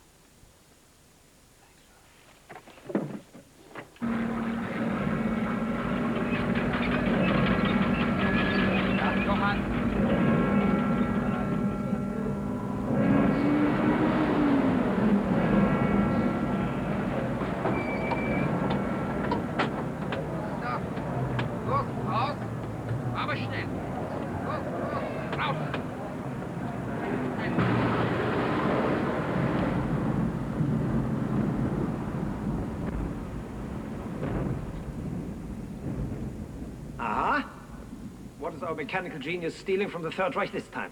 Secret papers? Open it. Show me what secrets you were going to sell to the enemy. Open it. Quickly.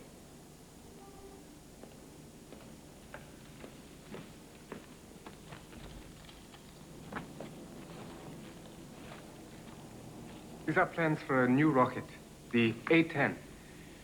It could reach New York. The secret weapon to save the fatherland. Possibly. If we had time. The plans you couldn't show me on pain of death. And you were stealing them to sell to the highest bidder. General, in the past, you and I have had our differences.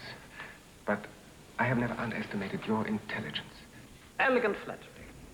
And? And I am telling you that these papers are the passport to the future. Not only for Liesel and myself, but for you too. If you will come with us. What insanity is this? The insanity is in staying. General, in your heart, you must know that you were sent here to die, not trying to defend Wittenberg. If you fail, and you will fail, Hitler will have you shot, and if you stay, the Russians will blow you to pieces. But if the three of us, if with your help we manage to find the American lines, then I can explain these worksheets to them.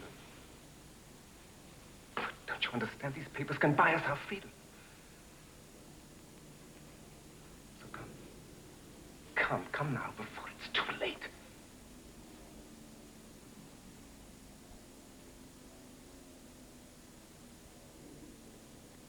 Corporal, take him out and shoot him. No! You can't! No! I can't do this! No! No! Stop it! Don't do that! Stop it! Take your hands off! No! Leave her!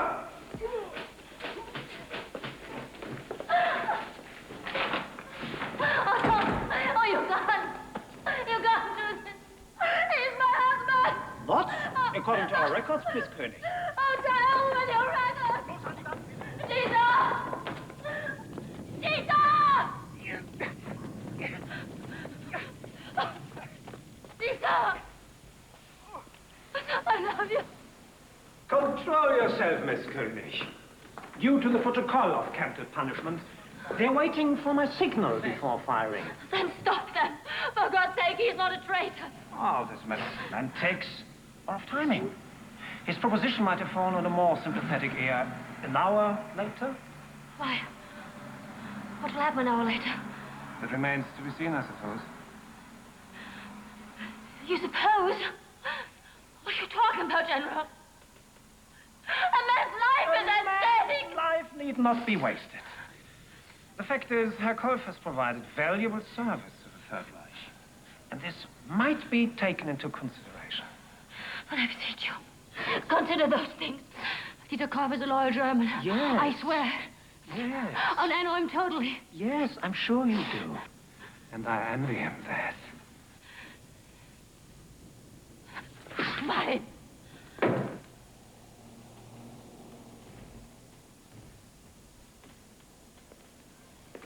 Corporal! Dying is no achievement, meine Liebe. Survival is the objective. His, as well as yours.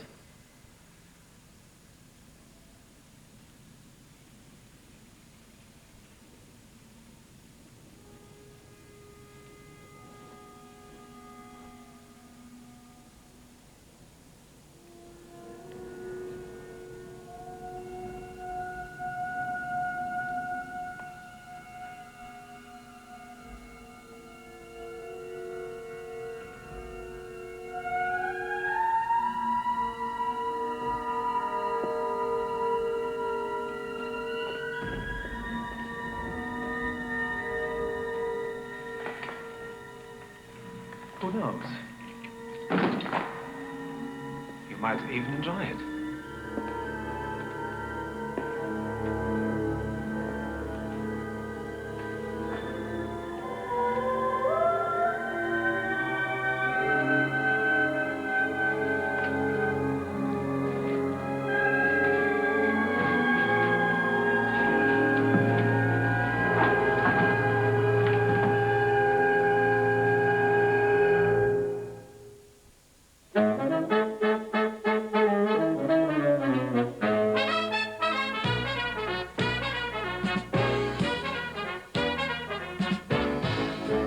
Feel it everywhere you went.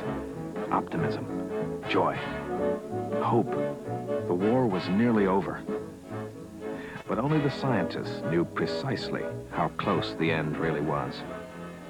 And on a summer morning in 1945, high in the Alamogordo Desert, J. Robert Oppenheimer, observing the test explosion of an atomic bomb, quoted an ancient Hindu scripture. I am become death, the destroyer of worlds. You're getting bored with me.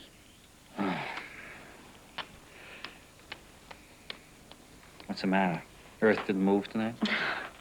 Something's distracting you. Something's always distracting me. I'm impatient. With me? With the world. Making no impact on it. None.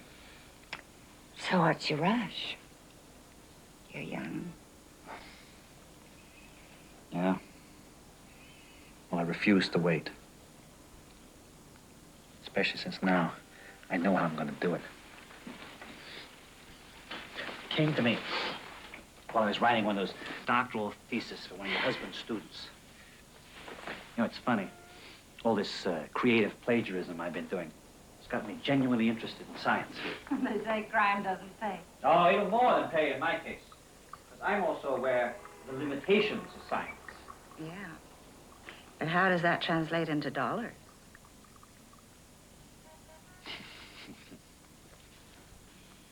You think you know me, don't you? Like this. Science addresses reality. But people really want their dreams fulfilled. Do you have any idea of the excitement going on in the scientific community right now over the German success with their rockets? See, once that becomes public, it's going to become a national fever. Ah, fever. Speaking No, of would you just fever. listen. I'm saying that I can manipulate that intellectual climate by going right to the heart of the scientific revolution that's coming. Oh, Marty, it's all so abstract. No. What It's in basic heaven's as name hell. are you talking Look, I'm talking about education by mail. A little diploma factory on the side, all specializing in space. Space. Yeah, look, listen. Come on. Every article you read talks about the little men from outer space. Little men from outer space. The operative word here is space. Now, that's what I'm going to put my talents into. Space. You're really serious about this, aren't you? Eureka. Yeah, deadly serious. I'm even going to change my name. What? Maybe even grow a little beard. Add a little gravity to my space project. What are you going to change your name for? What's the matter with Martin Scochela? It's a street name. No. See, I'm going to be selling dreams to a bewildered public. No. Martin Scochela died tonight. Died a happy death in your arms. Starting tomorrow, I'm going to be known as, get this, Leopold Strabismus.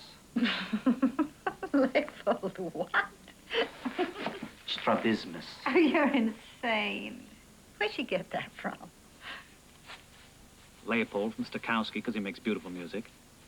And strabismus, from a medical term, for a fascinating affliction whereby the victim cannot stop blinking and blinking and blinking and blinking and blinking.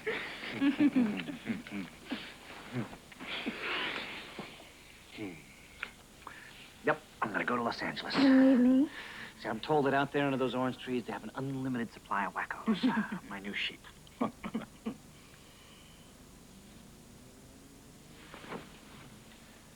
Will you be ready when they come? They? The visitors from outer space. Those who have the answers. Oh, I'm not letting you go. You're not letting me what? I'm letting you go, wacko.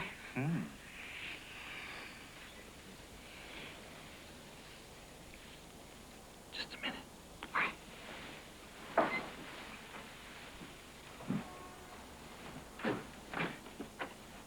You're gonna have to catch me in L.A., because that's where I'm gonna be.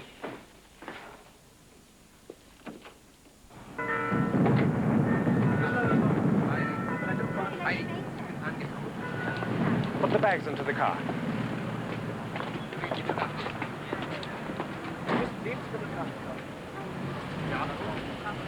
I will be in charge. Is that understood?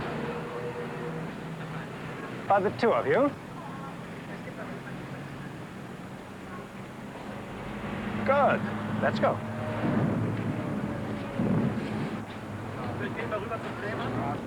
We will go west, to Bremen. We must reach the American lines before the situation collapses entirely. We will use only back roads. Fortunately, I know every square inch from here to Bremen because we will travel by night. Bitte schön.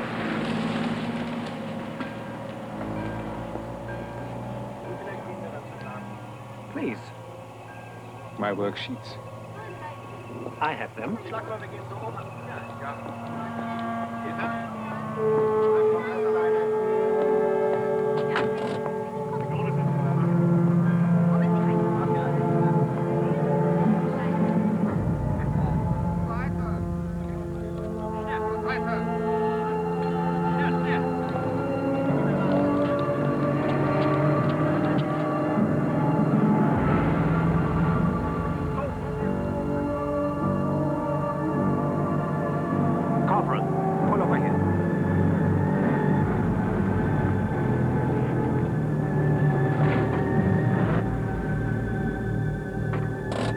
Check the right front tire if it's flat.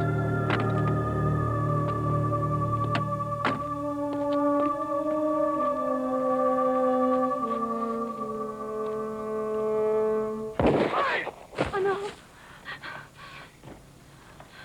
You drive. Let us go. Quickly.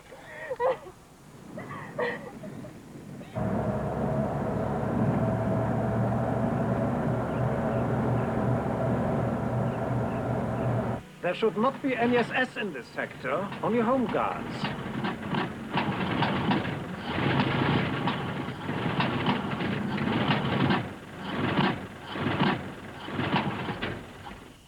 What's the matter?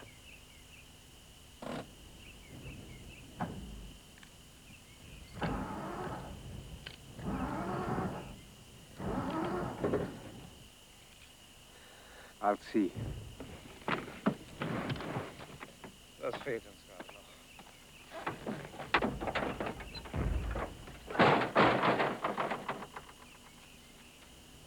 How far away are the Americans? No more than 40 kilometers, I would think. Then when will you kill us?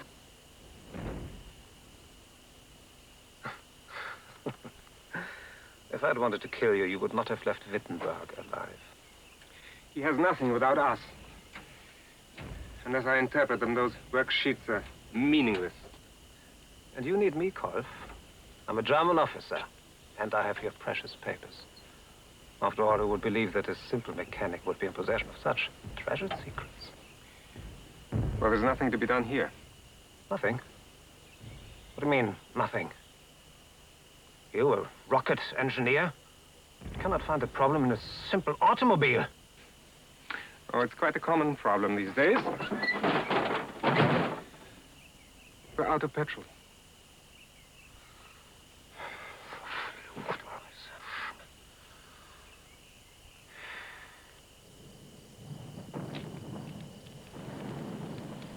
What's that? The Americans. Closer.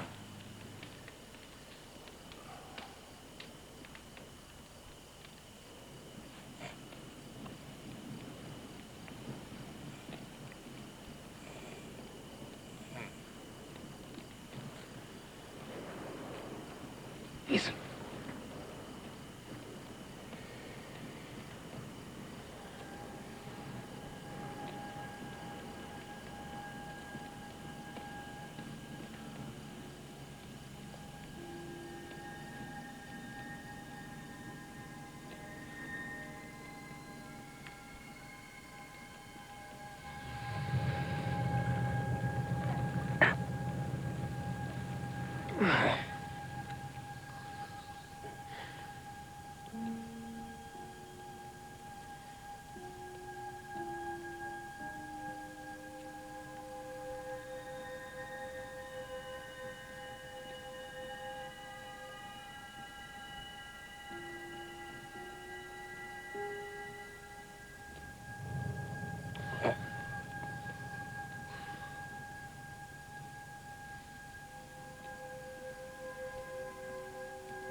Peter,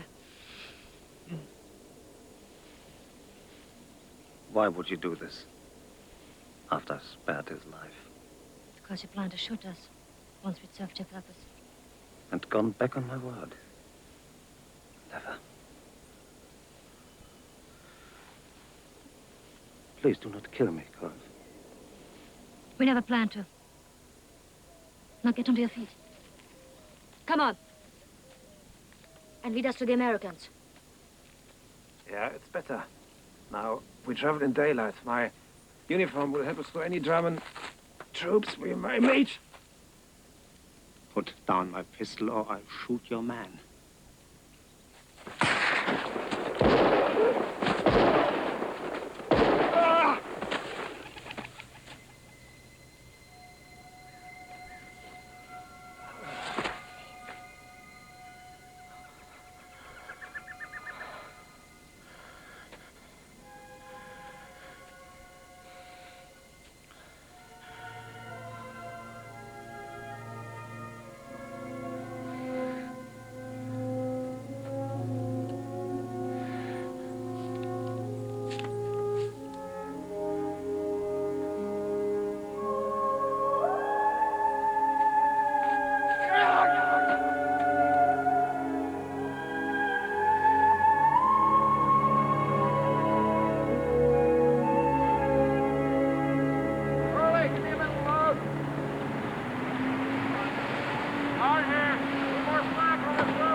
Have a safe trip, sir. Thanks, Stu. Yes, sir. I'm sorry. We had so little time together. Like they say, there's a war on. Let's be thankful for whatever we get. I'm afraid these last 2 weeks haven't been very much. It'll all be over soon. Once we get back to play, things will be like they were. You believe that? I've got to believe that, El. Till I get home, that's all I've got.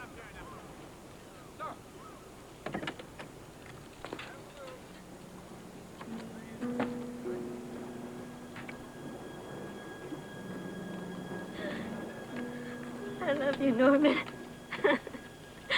I know that. It's just so hard not knowing when I'm going to see you again. Don't you worry, hon. I'll be back. No more heroics. I promise.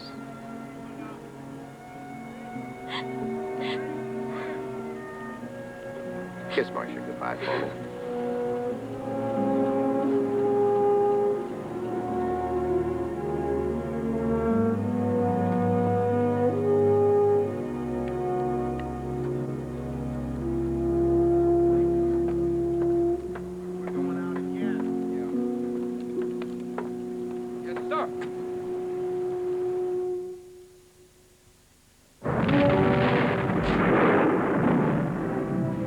As the Allies moved toward the heart of Germany, early in 1945, Russian armies rolled toward Berlin from the east.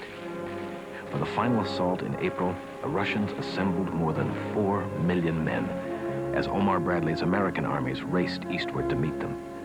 Meanwhile, a weary Franklin D. Roosevelt, recently inaugurated for an unprecedented fourth term, had just arrived in Warm Springs, Georgia, for a rest, and to prepare a speech for broadcast on April 13th.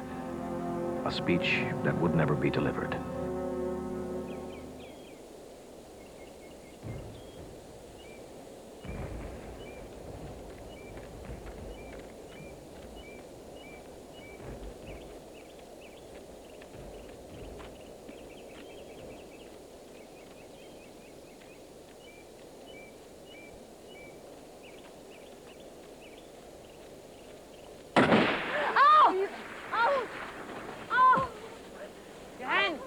Quickly! Don't move. Stay still.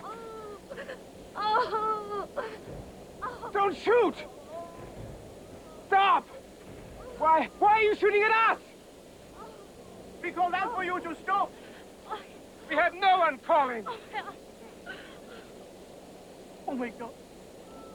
I shot a lady. What the hell are you children doing here? And what are your orders? To shoot the civilians? No, sir. To halt the bridge and to stop the Americans when they come. And where the hell are the Americans? Close by?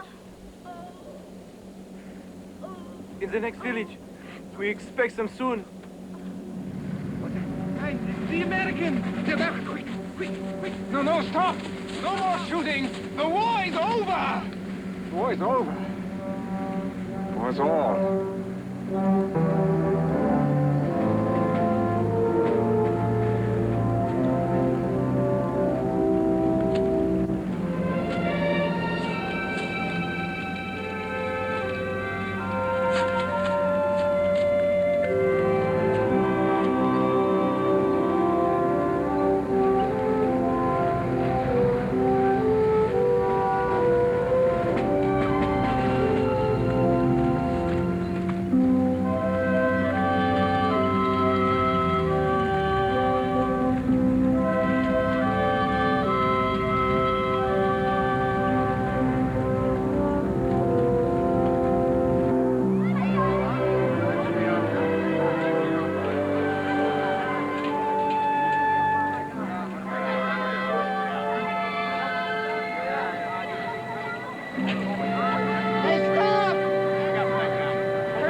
Try anything, won't you?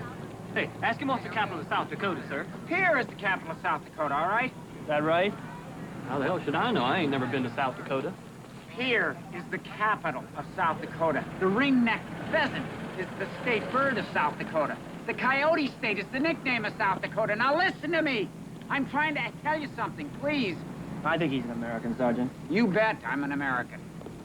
Now, I heard from an OSS man that you had picked up some German escapee scientists from Peenemünde, that they were traveling with you. They've been going west. I've been following them. Are they with you? The only Germans we have are in that truck back there. Coming right now? Yeah, let's go here. Sergeant, will you show Mr. Mott to the German prisoners, please? Yes, sir. Come on, move it. You, over there. Stay to the right. Keep moving over to the left. Unbelievable, huh? Unbelievable. Kids. They're just kids. All right, move it. Come on. Keep it over to the right. Come on. You should have been there at 0800. Come on. Endlich. Dieter call. Wie bitte? Dieter, I know who you are. And you have absolutely no idea how happy I am to finally meet you. You must be mistaken. My wife and I have... My name is Stanley Mott. I was sent here by the president who authorized me to invite you to come to our country and pursue your work.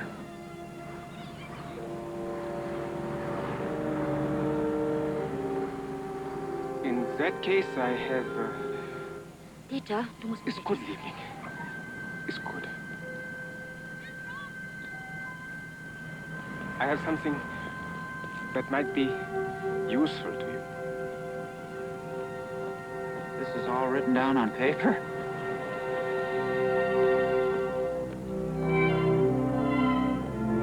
Hey! What's going on down there? He's dead. Who? The president. What? We just heard it on the shortwave. President Roosevelt is dead.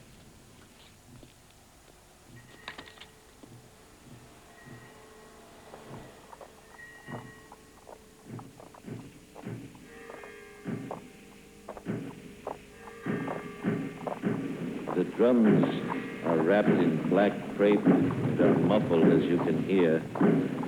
And the pace of the musicians is so slow. And behind them, these are Navy boys. And now just coming past the treasury, I can see the horses drawing the caisson. And most generally, folks having as tough a time as I am trying to see it.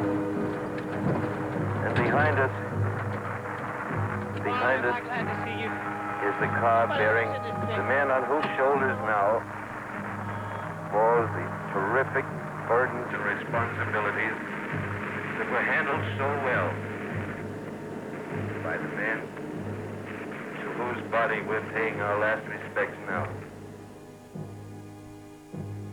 On a day the inhabitants of this small planet call April 12th, in their year 1945, the five strangers, at least, shared the commonality of grief. But a new president would soon usher in a new era, and the conflict that had been called World War II would be ended. With the coming of the atomic age, man's need to reach outward became more critical than ever. But it was too early for these five to anticipate the role any of them would play when that search turned away from this planet. Just as it was too soon to comment on the ironic fact that so many of man's achievements have their roots in the instruments of destruction.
Serien Mot rymden fortsätter nästa lördag med andra delen, Efter freden.